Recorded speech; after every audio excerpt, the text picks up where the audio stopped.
The haunted minds থেকে আমি সিদ্ধার্থ।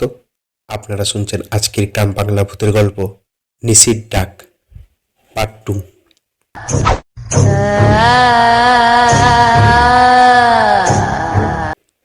চন্দনপুর গ্রামটা খুব ছোট্ট। চারিদিকে জঙ্গল আর মাঝখানে একটা পুরনো পুকুর।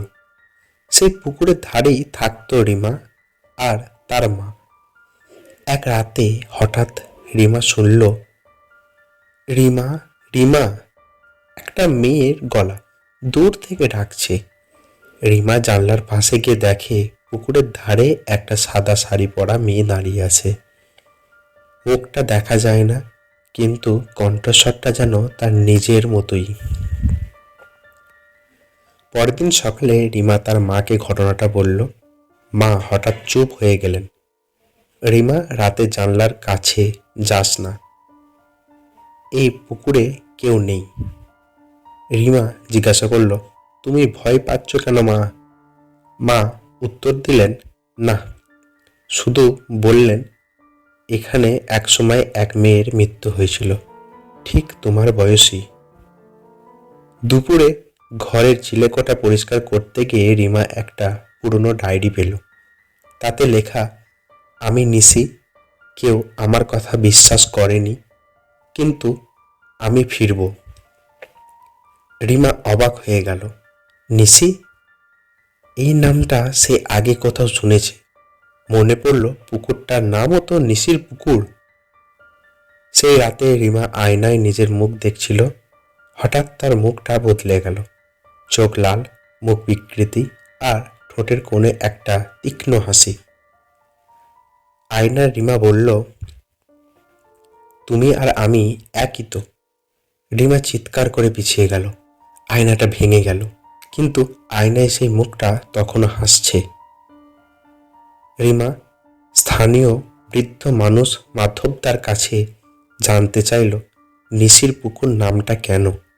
মাধবদা বলল, ওইখানে বছর 20 আগে এক মেয়ে ডুবে মারা গিয়েছিল, ওর নামও ছিল নিশি।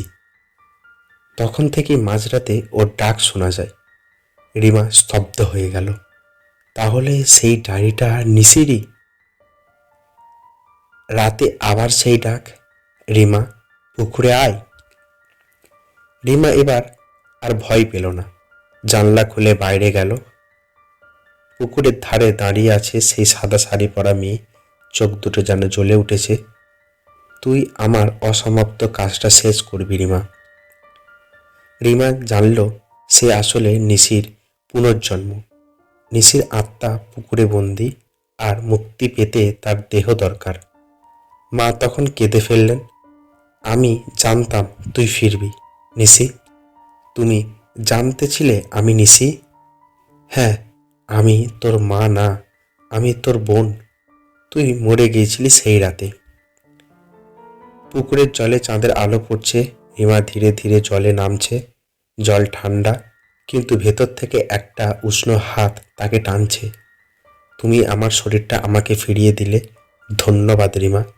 রিমার মুখে তখন নিশির হাসি। ভোরবেলায় পুকুরের ধারে কেউ আর রিমাকে খুঁজে পায়নি, কিন্তু আজও রাতে বাতাসে শোনা যায় রিমা রিমা বলে কেউ ডাকছে।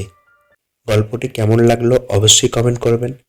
আরও এরকম নতুন নতুন ভূতের গল্প শুনতে চ্যানেলটিকে সাবস্ক্রাইব করবেন।